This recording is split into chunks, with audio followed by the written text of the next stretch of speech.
La peur est l'un des sentiments les plus universels que l'être humain puisse expérimenter. Elle peut surgir dans toutes les sphères de notre vie. Peur de l'échec, peur du rejet, peur de l'inconnu, peur de la maladie, peur de la mort. Si elle est parfois une réaction naturelle qui nous protège du danger, elle devient toxique lorsqu'elle nous paralyse et nous empêche de vivre pleinement. Dans cet enseignement, nous allons explorer comment se libérer de la peur et accéder à un véritable épanouissement personnel à la lumière de la parole de Dieu. Nous verrons que la peur n'a pas sa place dans le cœur de celui qui marche avec Dieu et que l'épanouissement découle d'une vie enracinée dans la foi, la confiance et l'amour parfait du Seigneur. Comprendre l'origine de la peur. La peur est entrée dans le monde avec le péché. J'ai entendu ta voix dans le jardin, et j'ai eu peur, parce que je suis nu, et je me suis caché. Genèse 3, verset 10. Après la chute d'Adam et Ève, la peur a fait son apparition dans le cœur humain. Avant le péché, l'homme vivait en parfaite harmonie avec Dieu, sans crainte. Mais le péché a brisé cette communion, introduisant la culpabilité, la honte et la peur. Ainsi, la peur est souvent le fruit d'une séparation avec Dieu et d'un manque de confiance en sa présence bienveillante. L'ennemi utilise la peur comme une arme. Car Dieu ne nous a pas donné un esprit de timidité, mais un esprit de force, d'amour et de sagesse. 2 Timothée 1, verset 7. La peur n'est pas une œuvre de Dieu. Elle est souvent l'outil utilisé par le diable pour neutraliser notre foi, étouffer nos rêves et nous maintenir dans l'immobilisme.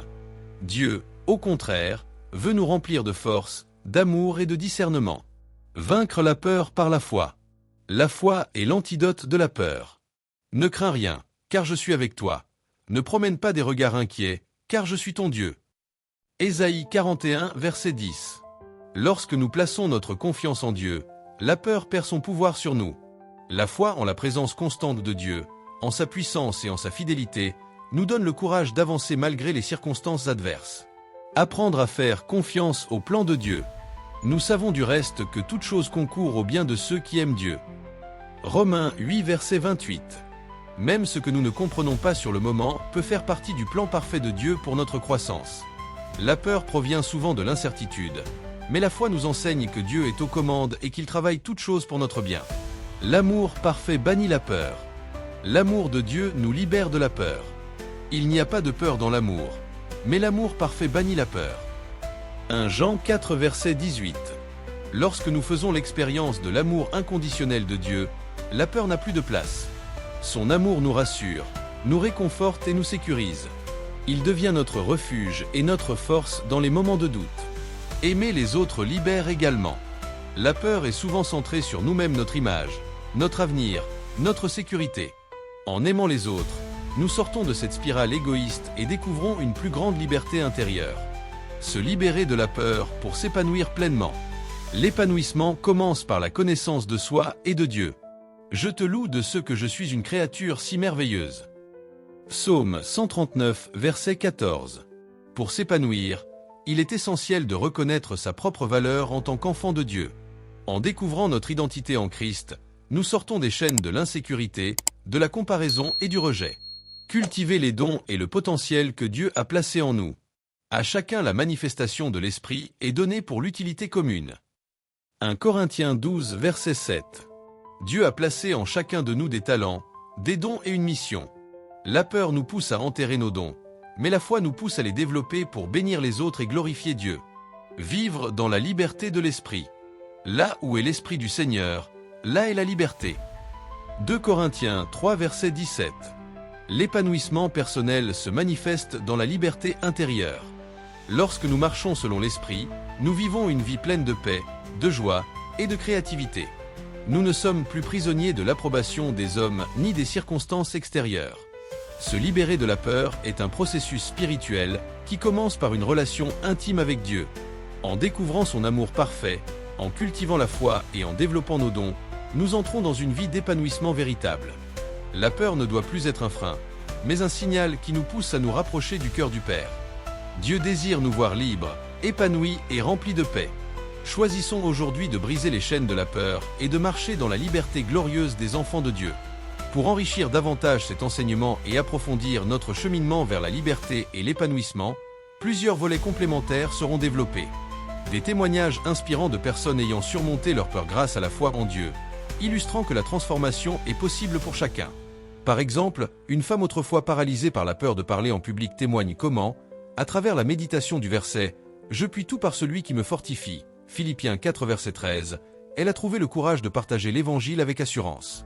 Un autre exemple est celui d'un homme ayant grandi dans un environnement de peur et de rejet, qui a expérimenté la guérison intérieure en découvrant l'amour du Père Céleste dans 1 Jean 3 verset 1.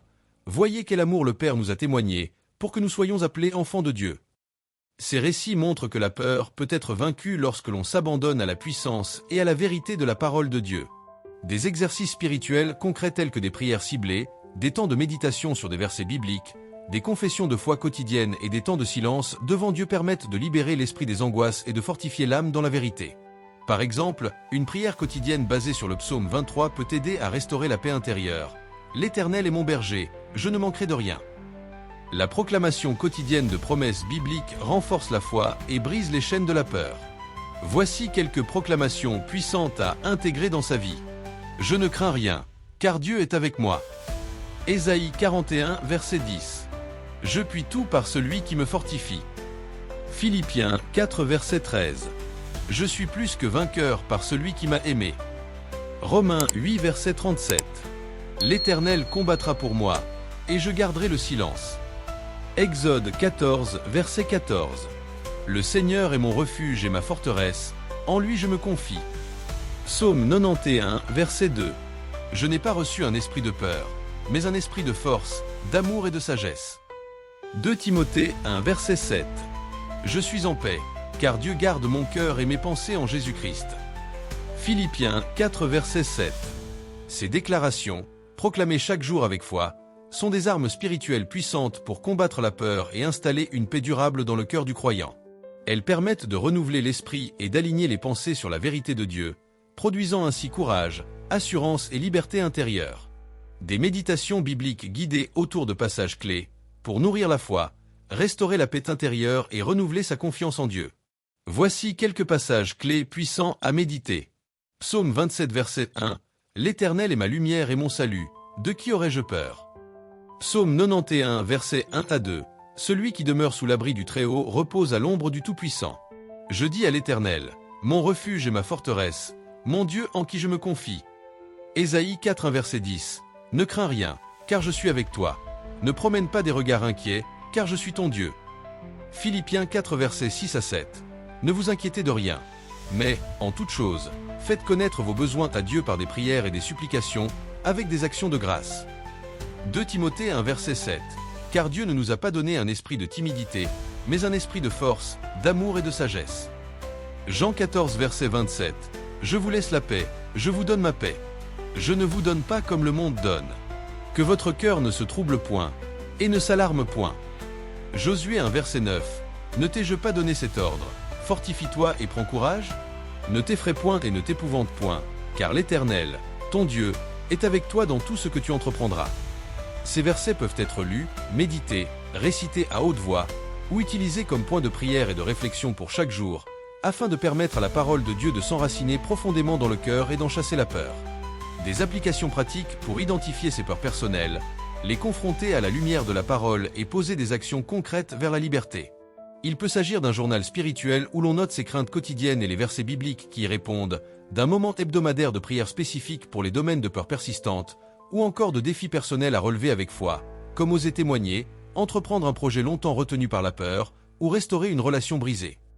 En associant introspection, méditation de la parole et action pratique, le croyant peut expérimenter une véritable progression vers la liberté intérieure et l'épanouissement personnel. Des études approfondies de personnages bibliques qui ont vaincu leur peur et accompli leur destinée par la puissance de Dieu. Par exemple, Moïse, qui malgré sa peur de parler en public, Exode 4 verset 10, a conduit le peuple d'Israël hors d'Égypte grâce à l'assurance que Dieu serait avec lui, Exode 4 verset 12. Esther, qui a risqué sa vie en allant devant le roi pour sauver son peuple, trouvant son courage dans la foi et le jeûne, Esther 4 verset 16. David, un jeune berger sans armure, qui a défié Goliath avec une confiance totale en Dieu, 1 Samuel 17 versets 45 à 47. Pierre, d'abord effrayé au moment de la crucifixion, a ensuite prêché avec audace à des milliers après avoir été rempli du Saint-Esprit, Acte 2. Paul, qui a surmonté persécutions, naufrages et emprisonnements sans céder à la peur, affirmant Je puis tout par celui qui me fortifie. Philippiens 4 verset 13. Ces exemples bibliques montrent que Dieu peut transformer les plus grandes craintes en force et les situations les plus menaçantes en occasion de manifestations de sa gloire. Voici une prière de délivrance puissante à proclamer. Seigneur mon Dieu, toi qui sondes les cœurs et guéris les âmes brisées, je m'approche de toi dans la confiance. Viens apaiser mes tempêtes intérieures et me délivrer des blessures du passé. Je te remets mes douleurs, mes angoisses, mes cicatrices émotionnelles. Seigneur, touche mon cœur par ton amour. Restaure ce qui a été brisé, renouvelle ce qui a été affaibli, et remplace toute peur, toute tristesse et toute angoisse par la paix de ton esprit. Remplis-moi de ta joie, de ton espérance et de ton amour. Je proclame que je suis guéri dans mon âme, en sécurité dans tes bras, et libre d'aimer et de m'épanouir pleinement. Merci pour ton œuvre de restauration. Au nom de Jésus, Amen. Et une prière complémentaire pour la paix intérieure et la restauration émotionnelle peut également être proclamée. Seigneur Tout-Puissant, je viens devant toi avec un cœur ouvert. Je reconnais mes peurs, mes angoisses et mes chaînes intérieures. Je refuse de laisser la peur dominer ma vie. Je déclare que tu es mon refuge, mon rocher et ma forteresse. Par l'autorité du nom de Jésus-Christ, je rejette tout esprit de peur, de timidité, de paralysie spirituelle et d'oppression. Je proclame que je suis libre, car celui qui m'a affranchi est véritablement puissant. Je reçois ton esprit de force, d'amour et de sagesse. Je proclame que la paix de Christ garde mon cœur et mes pensées. Je marche dans la liberté des enfants de Dieu. Je ne crains ni l'avenir, ni l'échec, ni le rejet, car tu es avec moi tous les jours. Merci Seigneur pour la victoire, pour la restauration et pour la puissance de ta parole. Au nom de Jésus, Amen.